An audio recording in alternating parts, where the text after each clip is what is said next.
Mira, parang nagbebenta ng isda.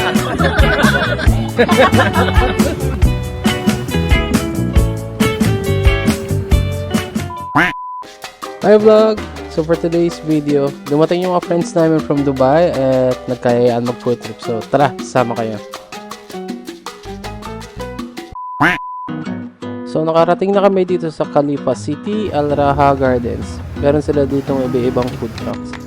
Actually, kung may dala kang sasakyan, pwede kang mag-park sa tapat ng gusto mong food truck.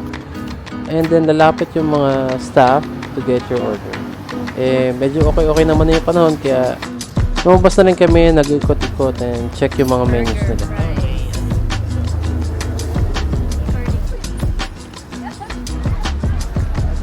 After order, naghanap na rin kami ng place na pwede namin kainan, pwede namin pagtambayan. Actually, yung place ay family friendly. May mga laking playground din para sa kids.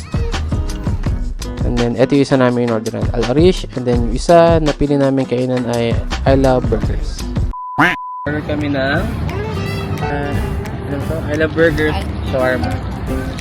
Yung in-order naming burger sa I Heart Burgers ay may kasamang fries and may kasamang drinks for 39 dirhams. And yung sa Al Arish Shawarma ay 10 dirhams lang naman. So, okay na, pwede na. So, kwentuhan na kami, tawanan. Kasi parang matabang yung burger. Guys, sila yan pala yung Arash. Sila yung may-ari na Lazarus Aroma or LA. Yung pinakita namin sa Kazakhstan. Silang dalawa yan. Hi guys! Please support and like our page. Lazarus.aroma. Mira, parang nagbebenta ng isda. Bili na. Bili na! Guys, follow nyo yung page nila. Mura yung perfume nila. Inspired by Prada, Paradox, Burberry, Dior. Magkano? 50 ml namin, 80 dirhams. So, Wow. lang affordable.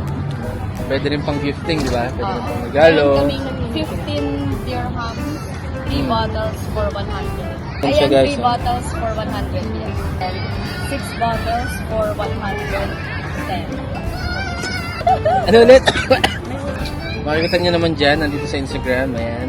Pag yung black bottles, 110. And then yung mga transparent na bottles is 105 for 6 bottles. 105 pero 6 And bottles you na. can choose 2 to 3 cents. Your choice.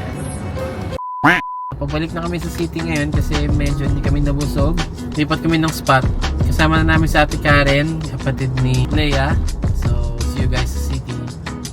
Kaso nung dumating kami, marami pang stores na sarado kasi hindi pa pala winter. And normally, ito kasi yung night market dito sa Abu Dhabi. Kaso, bawi na lang next time. Bye-bye!